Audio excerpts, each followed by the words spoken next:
Pelajaran luar biasa akan kalian dapat kalau hidup dalam cinta, bukan dalam nafsu loh ya. Kalau cinta sudah datang, jangan dilawan, biar aja, nikmatilah, meskipun mungkin kadang sakit.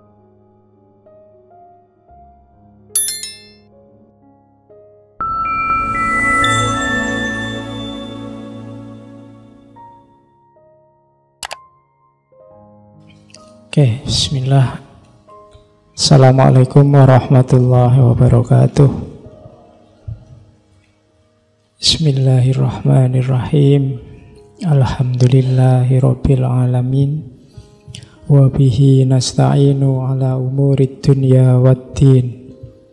Allahumma sholli wa sallim wa barik ala habibina wa syafi'ina sayyidina wa maulana Muhammadin wa ala alihi wa ashabihi wa ala man ittaba'ahum bi ihsanin ila yaumiddin. Bismillah, mari kita lanjutkan ngaji kita. Hujan-hujan tidak apa-apa, harus tetap istiqomah ya. Rumusnya kemarin saya bilang ilmu itu cahaya dari Allah. Di antara yang menggerakkan Allah untuk menurunkan cahayanya pada kita itu istiqomah. Hujan itu rahmat. Katanya orang Jawa, hujan itu jawah. Konon itu akronim dari para wali bahwa hujan itu, jawah itu kepanjangan dari Ja'a Rahmatullah. Ja'a rahmatullah. Jadi rahmatnya Allah sedang datang. Kenapa kok hujan bisa jadi banjir? Itu bisa kita cek. Mungkin kita salah mengelola rahmatnya Allah itu. Jadi Allah itu sering ngasih kita rahmat, macam-macam dia ngasih kita. Kadang-kadang kitanya yang keliru mengelola. Termasuk makanan. Makanan itu harusnya rahmat, barokah. Kenapa bisa jadi penyakit? Kan sekarang banyak. Makan gula jadi diabetes. Makan yang enak-enak, kambing, bisa jadi kolesterol, darah tinggi. Pasti kita salah mengelola. Dulu saya punya guru yang saya tanya persoalan ini. Kok bisa nggih, Syekh? Makan itu bisa jadi penyakit. Jawabannya simpel. Kamu kalau makan mesti nggak doa. Nggak pernah doa. Saya nggak tahu berapa di sini yang masih mentradisikan sebelum makan berdoa serius loh ya. Nggak berdoa asal di mulut. Bahkan di Islam itu kan indah. Doanya Allahumma barik lana. Kok makanan bisa jadi penyakit? Berarti nggak barokah makanannya. Nah, ndak barik lana berarti makanannya malah jadi, lu saya sudah doa ya Pak, sudah Allahumma barik lana, berarti doamu ndak mandi. Kenapa doamu ndak mandi? Dicek sendiri. Itu babnya nanti beda. Sama kayak hujan. Kenapa kok hujan harusnya rahmat bisa jadi banjir? Itu pasti kita salah mengelola. Sama dengan perbedaan, ikhtilafu ummati rahmat. Harusnya perbedaan itu jadi rahmat. Kok malah jadi tawuran? Itu pasti kita salah mengelola perbedaan. Oke, itu pembukaannya. Malam ini kita sesi terakhir di bulan Oktober. Kemarin saya menyebutnya, judulnya kita kitab-kitab tipis. Kita ketemu dengan seorang pujangga dari barat yang sangat populer. Nama baratnya adalah Khalil Gibran.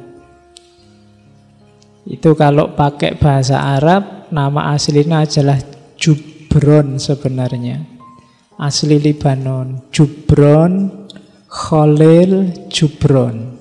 Namanya sama kayak namanya ayahnya. Jadi nama aslinya itu Jubron Khalil, punya bapak namanya Jubron juga.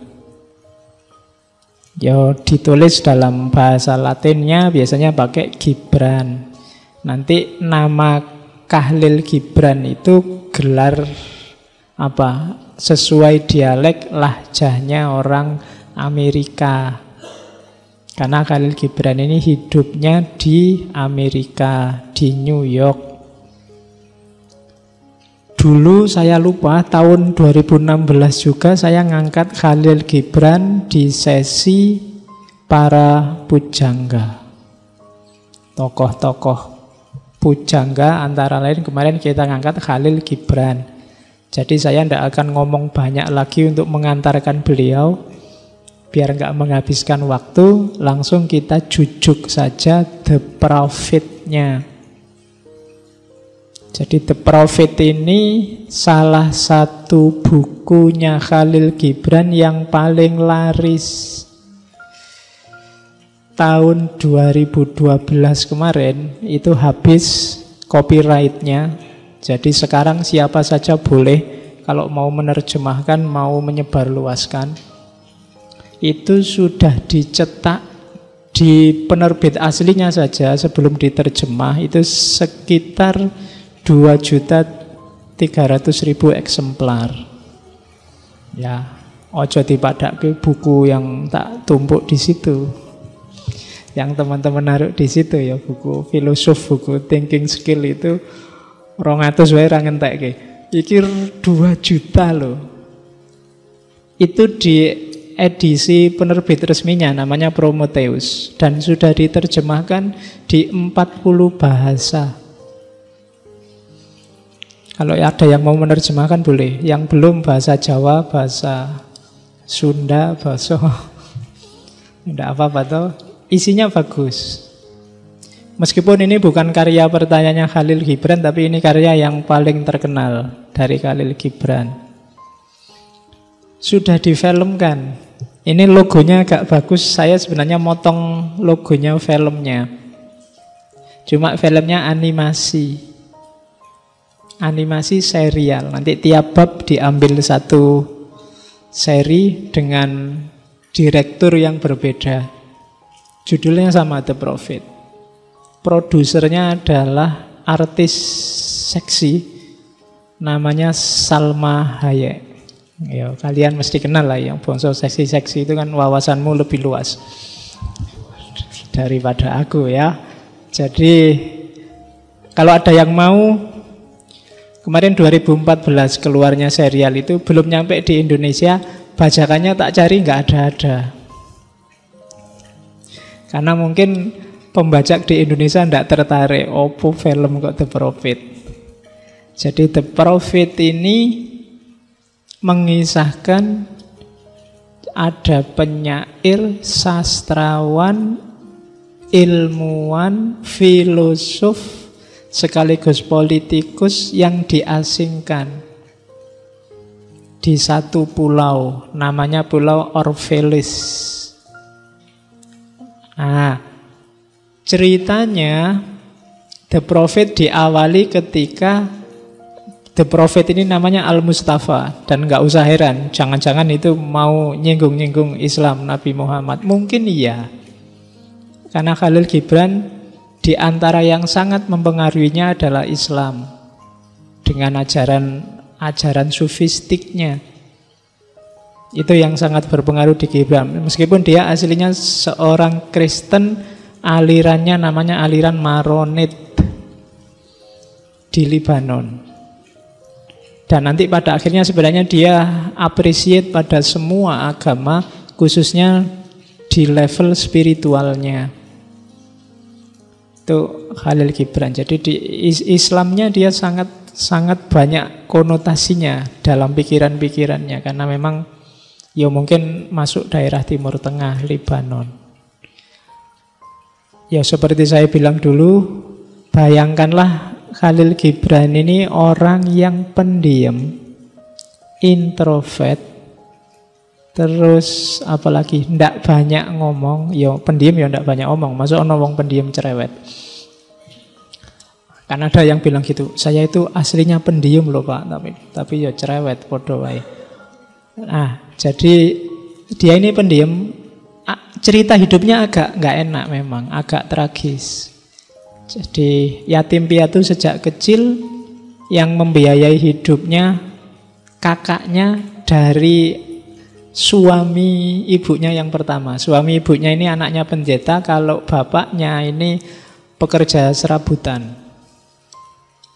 Nah, ketika nikah sama bapaknya ini sudah janda. Nah, yang membesarkan Gibran, membiayai ini kakaknya yang dari suami pertama, namanya Peter.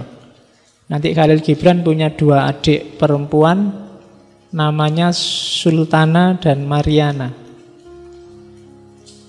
Libanon krisis karena Libanon saat itu dikuasai Turki Utsmani. Turki Utsmani sedang dalam masa surut sehingga jadi kejam, jadi tiran. Kemudian banyak orang ngungsi, termasuk keluarganya Khalil Gibran. Nanti ngungsi ke Boston, ke Amerika. Mengungsi Gibran sekitar umur 10 tahun. Nanti balik lagi ke Libanon untuk belajar, karena dia lebih tertarik ilmu-ilmu timur. Sampai umur 18. Disitulah nanti ada cerita broken wing, sayap-sayap patah. Dia jatuh cinta, cuma yang dicintai anaknya bangsawan, pendeta terkenal yang bangsawan, jadi nggak level, akhirnya patah hati.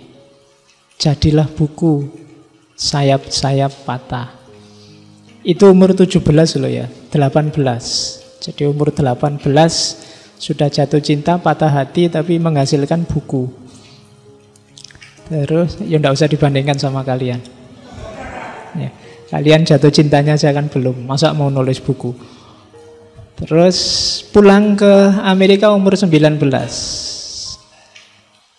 Terus di situ mulai kehidupannya nggak enak. Adiknya yang paling kecil yang namanya Sultana meninggal kena TBC. Disusul ibunya, disusul kakaknya yang membiayai hidup. 3 orang dalam waktu 4 bulan. Kehilangan 3 orang sekaligus. Terus dia karena pinter dikasih beasiswa seorang perempuan yang jauh lebih tua dari dia, namanya Mary Elizabeth Haskell. Dari atas biayanya Mary inilah dia nanti dibiayai. Meskipun sudah kelihatannya saling seneng 2 orang ini, tapi nggak kawin-kawin. Sampai Mary dikawin orang lain. Stres lagi Khalil Gibran. Terus deket lagi sama perempuan namanya Barbara Young, tapi juga nggak kawin-kawin. Terus punya pacar namanya Mai Ziada. Itu pun pacarannya gaya masa lalu, pakai surat-suratan. Itu pun ya ndak jadi kawin-kawin. Sampai Khalil Gibran meninggal umur 48 tahun. Masih muda, tapi pengaruhnya di dunia sastra, dunia kepujanggaan luar biasa. Umurnya hanya 48 tahun. Sakitnya sama kayak ibunya, TBC plus kanker hati. Oke. Penggemar kopi, nah, yang suka kopi mungkin masih ada kesempatan untuk jadi kayak Khalil Gibran. Sehari ceritanya dia bisa menghabiskan 50 gelas kopi. Neng nggak usah ditiru ya. Nanti jadi makanannya nggak barokah kayak tadi, berlebih-lebihan, akhirnya sakit. Oke, jadi itu kok malah jadi cerita ya, dulu sudah tak ceritain. Oke, jadi kita langsung menjelajahi The Prophet ya. Siap-siap, nggak kayak kemarin-kemarin, temanya nanti akan sangat banyak malam ini.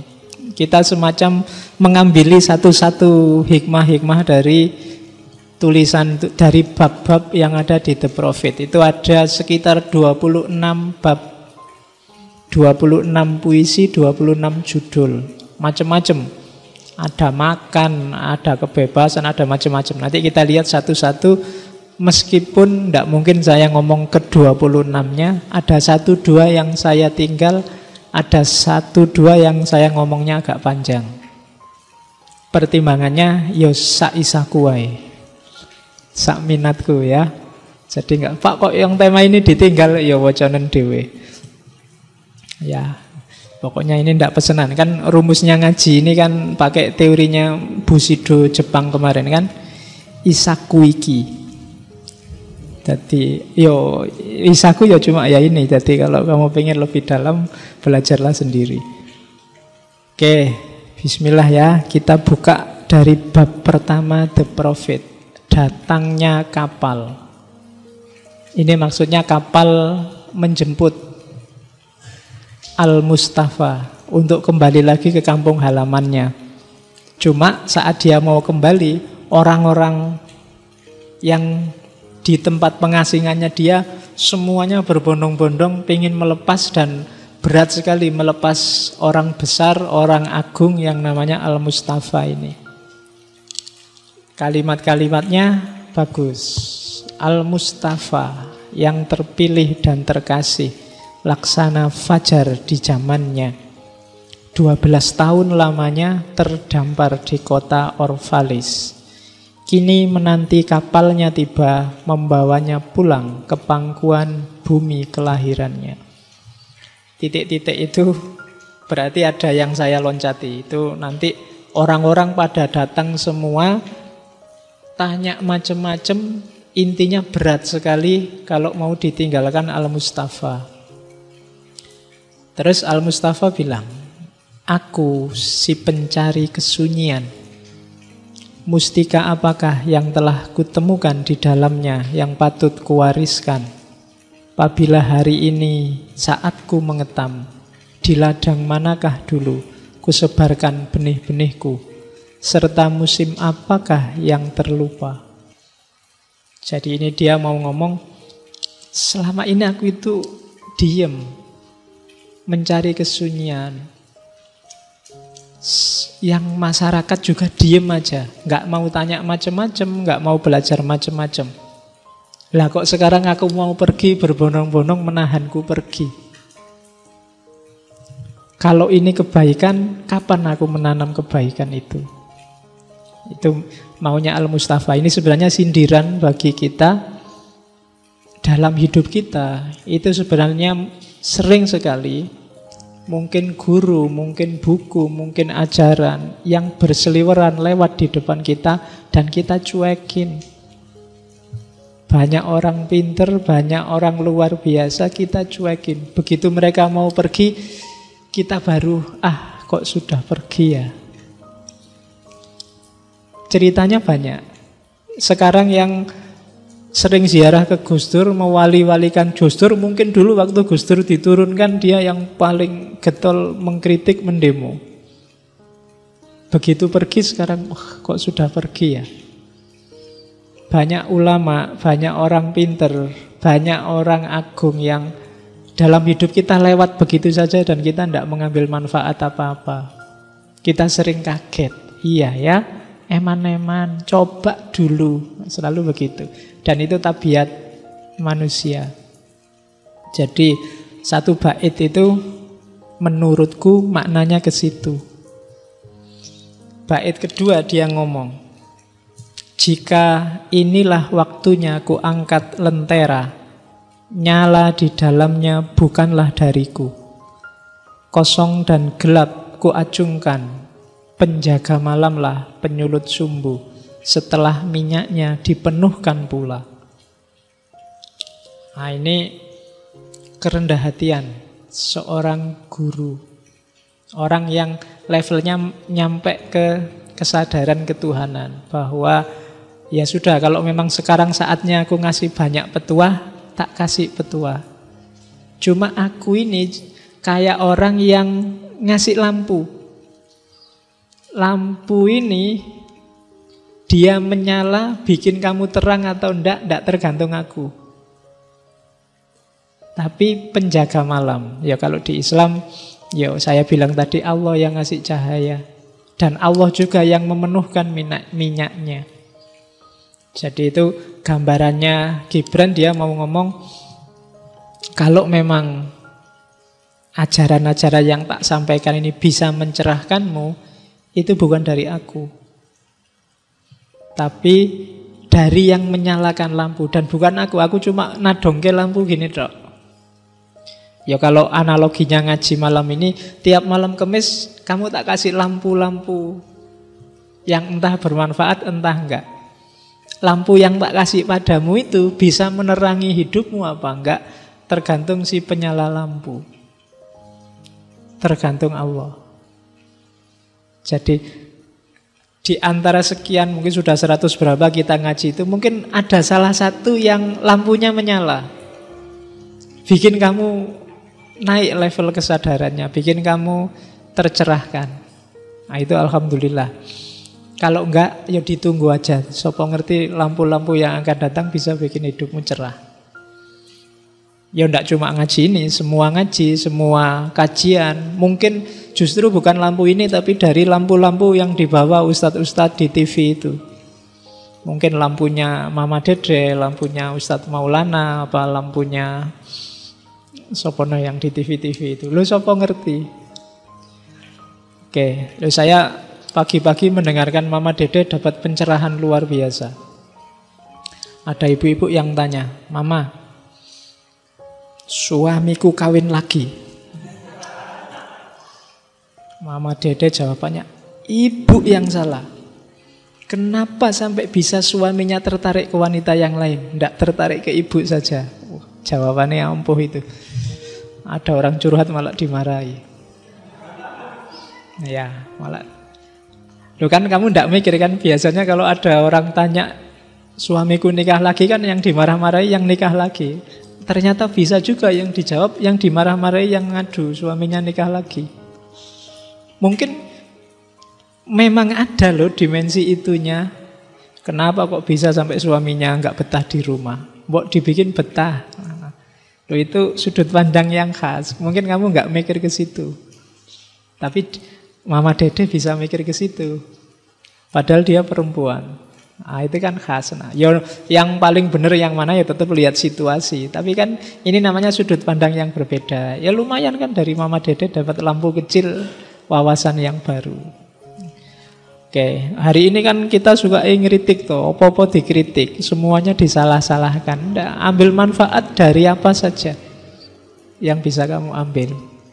Oke, nah terus setelah Mustafa ngomong begitu, orang-orang kemudian bilang, "Laksana ruh, engkau hidup di antara kami. Dan bayang-bayangmu menyabutkan cahaya di atas wajah kami. Kami telah menyayangimu, namun dengan kasih yang membisu, serba terselubung oleh aneka macam kerudung. Tapi kini kasih kami menjerit kepadamu tanpa tedeng aling-aling semu." Ini terjemahan Indonesia ya, tedeng aling-aling. Memang bukan selamanya kasih sayang itu, memang bukankah selamanya kasih sayang itu tak menyadari kedalamannya sendiri sampai datang saat berpisah. Ini rakyatnya yang merasa menyesal, kenapa kemarin-kemarin kok nggak memanfaatkan beliau ini waktu ada di sini.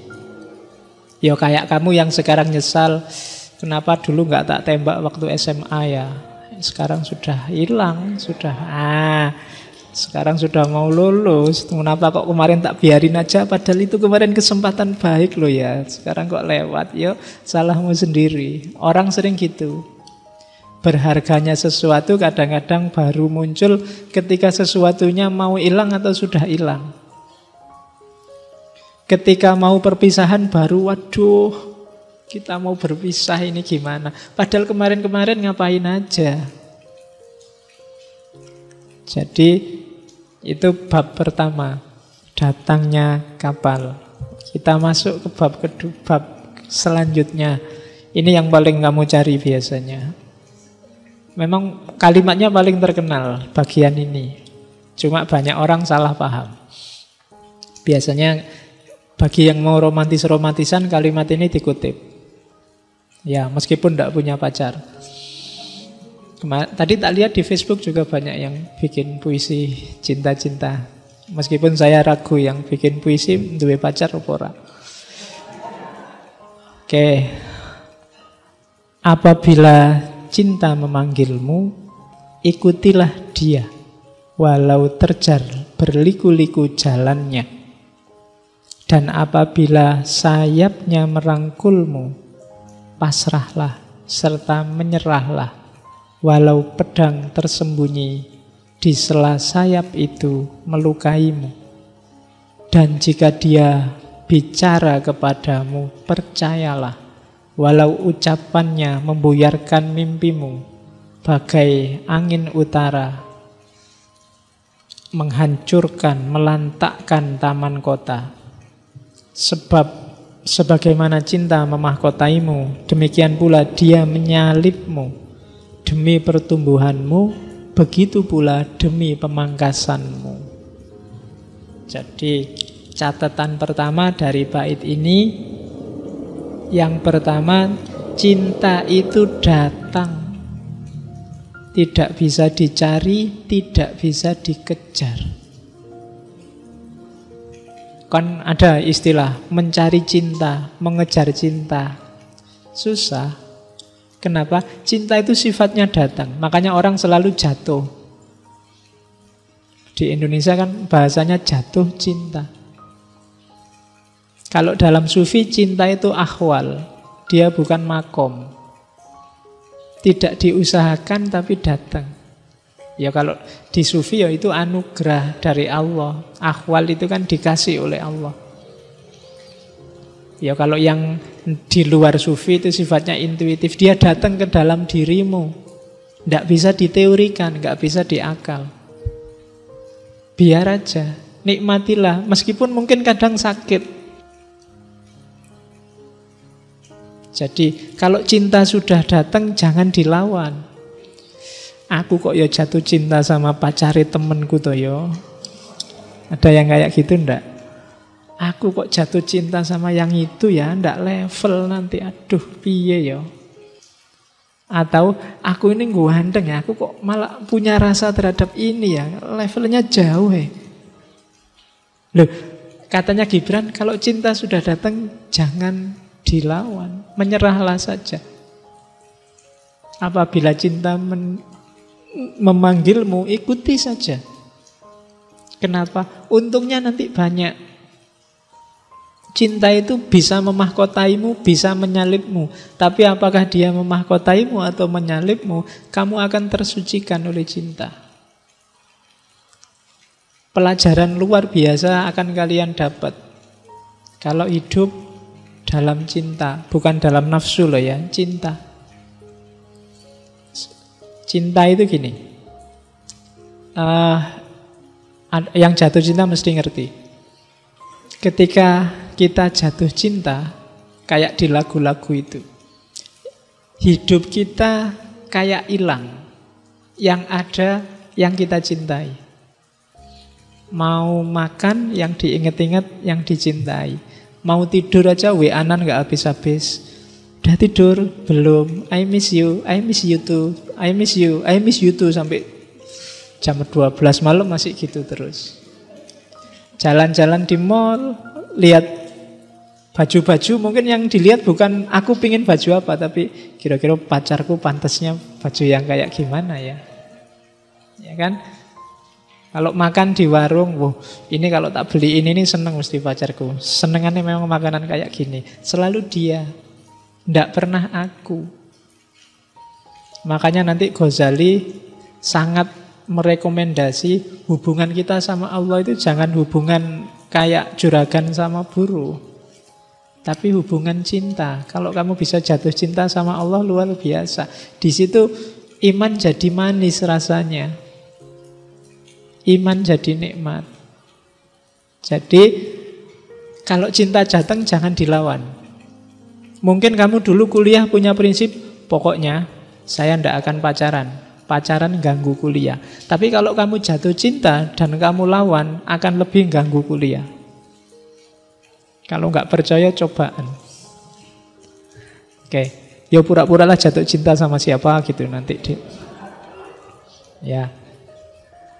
Jadi ikuti saja. Yuk, cinta itu kan tidak harus. Bedakan antara rasa cinta dengan ekspresi cinta. Kalau ekspresi cinta pagernya banyak. Aturan-aturannya banyak, tapi rasa cinta monggo saja. Oke. Kalau kamu bilang, Pak, saya jatuh cinta, saya cowok, Pak, saya kok cinta sama cowok. Udah kan sekarang gitu. Enggak apa-apa sih, ya cinta aja, tapi mengekspresikannya ada aturannya. Kalau cowok sama cowok enggak boleh. Ya berhentilah dicinta saja. Oke, kalau kamu sayang sama yang kamu cintai, jangan sampai ke sana. Karena menghancur kamu dan menghancurkan dia. Dan cinta tidak menghancurkan. Rumusnya begitu. Semoga di sini nggak ada. Jadi, laksana butir gandum kau diraihnya, ditumbuknya engkau sampai polos telanjang, diketamnya engkau agar bebas dari kulitmu, digosoknya sehingga menjadi putih bersih, diremasnya menjadi bahan yang lemas dibentuk, dan akhirnya diantarkan kepada api suci, laksana roti suci yang dipersembahkan pada pesta kudus Tuhan. Kenapa biarkan saja cinta mendatangimu? Karena cinta bisa membunuh, bisa menaklukkan musuh luar biasa dalam dirimu yang susah sekali ditaklukkan. Namanya ego. Aku itu susah ditaklukkan. Pakai teori nggak bisa, pakai akal bisa trik. Yang bisa menaklukkan cinta. Jadi dengan cinta kamu akan, kalau bahasa dulu saya nulis skripsi tentang cintanya Khalil Gibran itu, disucikan. Disucikan dari apa? Dari ego. Orang sudah tidak bilang aku lagi. Di level apapun hidup, orang selalu bilang aku. Bahkan agama ya agamaku, Tuhan ya Tuhanku. Sehingga terjadi rebutan Tuhan, rebutan tafsir, rebutan agama, rebutan Islam yang paling benar. Tapi dalam cinta, enggak, egomu terbunuh, egomu kalah. Yang ada hanya yang kamu cintai. Kepentinganmu enggak ada artinya sama kepentingan dia. Ya kan? Mbok kamu disuruh jemput jam 7, enggak masalah. Padahal kamu kuliah jam 7 sering bolos. Tapi kalau jemput dia enggak apa-apa. Nah, itu cinta. Egomu sendiri ditaklukkan. Hasilnya apa? Enggak, cinta tidak memberikan apa-apa kecuali keseluruhan dirinya, utuh, penuh. Pun dia tidak mengambil apa-apa kecuali dari dirinya sendiri. Cinta tidak memiliki ataupun dimiliki. Cinta karena cinta telah cukup untuk cinta. Ini kalimat biasanya yang ditinggal pacarnya pakai ini. Tidak apa-apa cinta tidak memiliki ataupun dimiliki. Ini maunya Gibran, cinta saja cukup. Apa tidak boleh terus kawin? Ya boleh, tidak apa-apa. Tapi seandainya nggak kawin juga tidak apa-apa. Karena cinta tidak ada urusan dengan memiliki atau dimiliki. Kalau kamu kecewa luar biasa, marah luar biasa karena nembak nggak dibales, itu belum cinta. Itu masih dagang. Dagang itu kan, aku cinta padamu, kalau kamu cinta padaku, kalau enggak ya enggak. Aku nyari yang lain. Itu belum cinta. Ya kamu sedang nyari pasangan gitu aja. Tapi kalau cinta itu, kamu jaga yang kamu cintai dari kesedihan, dari kejatuhan, dari kerusakan, bahkan oleh dirimu sendiri. Itu cinta, karena kamu gak pernah mikir dirimu. Ah jangan, ya wis bener kamu nolak aku. Jangan-jangan kalau kamu dapat aku, hidupmu lebih susah. Wong ya aku duitku ndak banyak misalnya. Jadi itu tidak ada hubungannya sama memiliki atau dimiliki. Cinta saja sudah cukup menyucikan. Oke. Itu kalau kamu analogikan ke agama. Kalau relasimu sama Allah itu cinta, kamu tidak usah hitung-hitungan pahala. Kan selama ini kita masih dagang sama Allah. Sholatlah berjamaah, lumayan 27 loh. Kan kita masih berjamaah. Jadi kalau ditanya, kenapa sholat berjamaah? Lumayan, nyari 27. masih dagang. Bacalah ini, nanti pahalanya sama seperti sekian. Itu kita masih dagang. Sodakohlah sekian, nanti akan dibalas oleh Allah 10 kali lipatnya. Bisnis paling menguntungkan itu sama Allah. Kita bisnis masihan sama Allah. Relasinya masih belum naik, relasinya harus cinta. Kalau relasi cinta, kenapa ke masjid? Kenapa jamaah? Allah suka kalau aku jamaah dan aku suka sama Allah. Allah yang nyuruh. Dan jangankan disuruh, Allah nggak nyuruh aja, cuma nyindir-nyindir aja. Kalau memang Allah seneng tak jalani, tidak apa-apa. Allah nyuruh aku bangun malam, meskipun Allah agak sayang juga jadi nggak diwajibkan. Tapi aku sayang sama Allah, tak bangun malam aku demi Allah. Itu cinta namanya. Nggak usah dihitung, oh ini sepertiga malam. Sepertiga itu pahalanya sekian kali lipat. Belum sepertiga, nonton sepak bola dulu. Itu masih hitung-hitungan. Itu kalau di agama namanya ihsan. Gimana caranya kita ikhlas melakukan yang terbaik untuk Allah. Dan untuk bisa nyampe ke makom ini, relasinya harus cinta. Bukan, nanti semoga sama Allah dikasih surga yang paling tinggi. Kamu masih membayangkan balasannya, imbalan perbuatanmu, bukan Allahnya. Oke, itu cinta.